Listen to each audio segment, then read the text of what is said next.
here on the Sunshine Coast in Coolum, and what a better way to spend it than having a chat with April Cottrell. So, April, you've been everywhere lately. What's been happening? Oh, just working everywhere. Working for MA. I'm working with that crew, operations and logistics, so setting up the motocross and the ASBK, which is really good. So we flew up here last Wednesday and we were in QMP down at Bruno for a week doing round 7, and now we're up at Coolum for the last round. Now, before we get going with any of this, tell everyone where they can find you and sort of what you're going to get up to and how they can keep hold of it.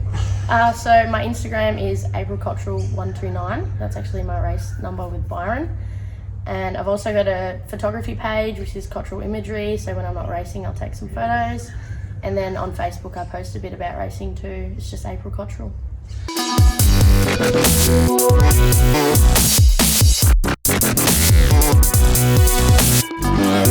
Before we keep going too, the Cottrell name's pretty synonymous with motorsport and that, and obviously he's pretty special to you. So your pa, just to sort of tell me a bit about your pa.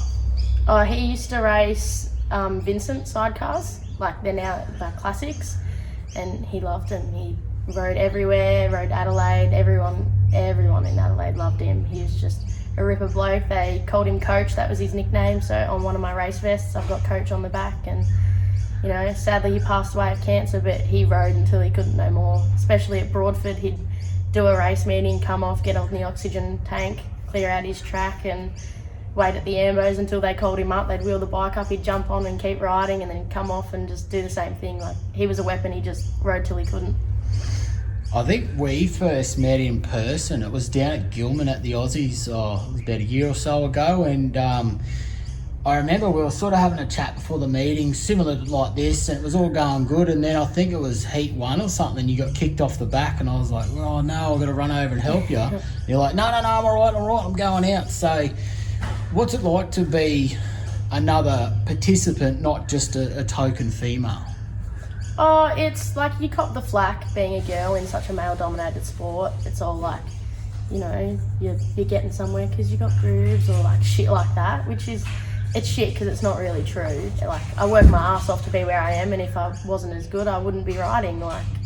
You know, it is what it is, but you're going to have haters everywhere you go, so there's no point getting down about it. Everyone's got something to say, and good or bad, it comes with the sport, so just got to keep my head down and doing what I'm doing.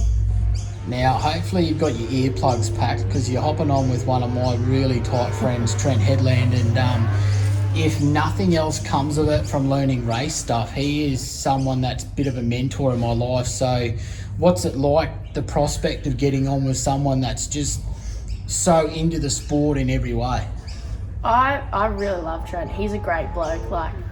I've always watched him since I was a little girl, and now to actually get on the bike with him and ride, it's just insane. I used to be that little girl on the other side of the fence going, I wish I could be like him one day.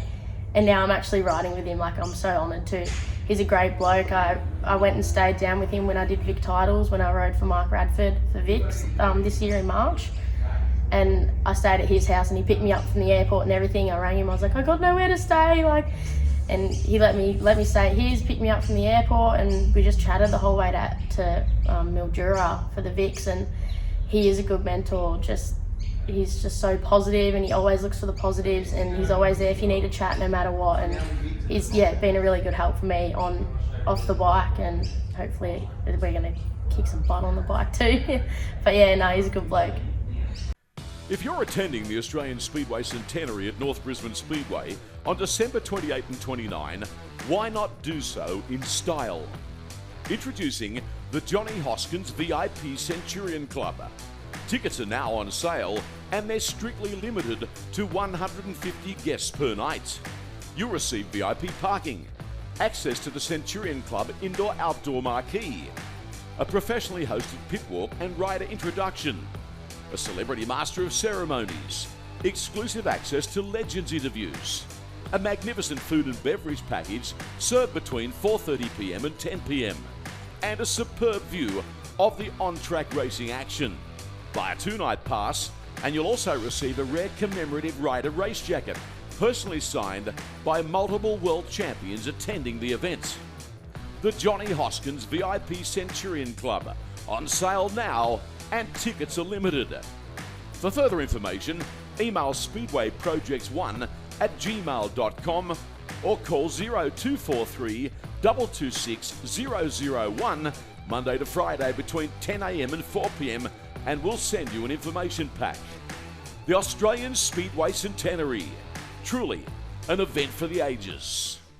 Yeah, it's funny, hey. I have the same relationship with Trent, whereas I was a fanboy. I remember going to him when he was racing with Jesse and saying, you know, you guys are going to be the next big thing. And, you know, it's just crazy how sort of things pan out, because I remember when we met, you were running with Chris, I can't remember his last name. Walker. Yeah, Chris Walker, and he had a bike that wasn't really doing what he wanted, and now he's doing his thing. He's got a newer bike and that, but what was it like sort of coming into it with Chris and cutting your teeth in that sort of bike and that?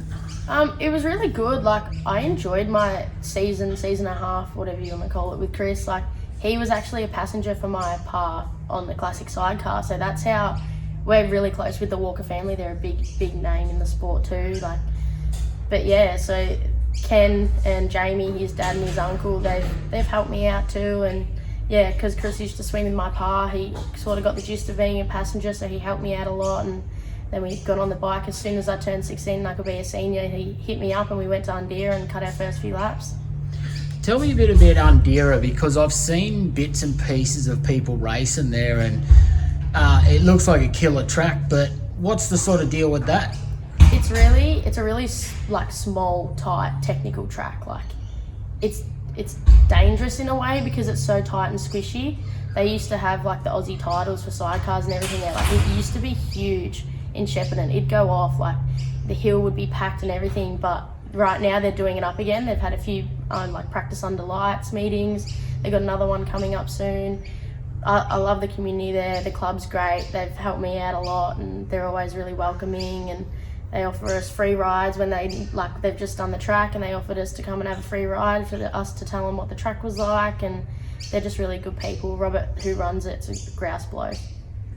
Yeah, it's cool because I have seen stuff over the years, and you know, it looks like a killer venue, but I've just never got the chance to get there. But moving away from that, you know, everyone's got their little routine with getting on a bike, and I can tell you from me, I think I'm triple your size, but I got on down in Brizzy with a good friend, and we were only going half throttle, man, but I was freaking out beforehand. I've been on a bike before, but that was pre-dad bod, and I found it difficult. So what's your sort of routine as you get on the bike? Have you got like a special pair of socks or a thing you tell yourself? My race nobbies, so nobby underwear, I have a set that I wear every time I race. It's the unicorn one. I put them on all the time when I race, and I also have my pa's ashes that I strap to the bike every time I race. I've never not raced with him. He's always raced with me on the bike, and yeah, it's my thing. I keep him close to me, and he keeps me safe. And but what sort of, if people are wanting to get involved with helping you with your racing on that, how do they do so? Like, they can DM me on Insta or send me an email. I put my email up. I'm going to put a post out soon about sponsors, about getting my Kevlars sorted. I've got to pay for 2 sets of Kevlars, and then like I'm about to deck out my race van. I just bought a race van, so I need to get a bed and all that done in there, and then it's just flights are expensive, diesel's expensive, like everything like that, and some new goggles and just stuff like that I need help with. So getting sponsors would be great. So if you want to sponsor me, hit me up.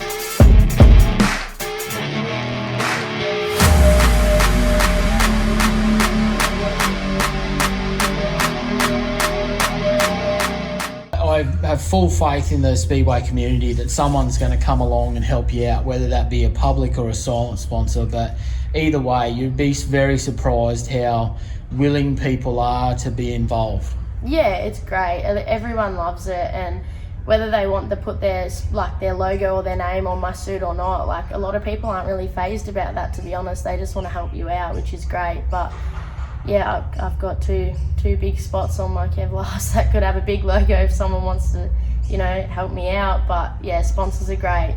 People think it's just, you know, rich people do motorsport, but it's not.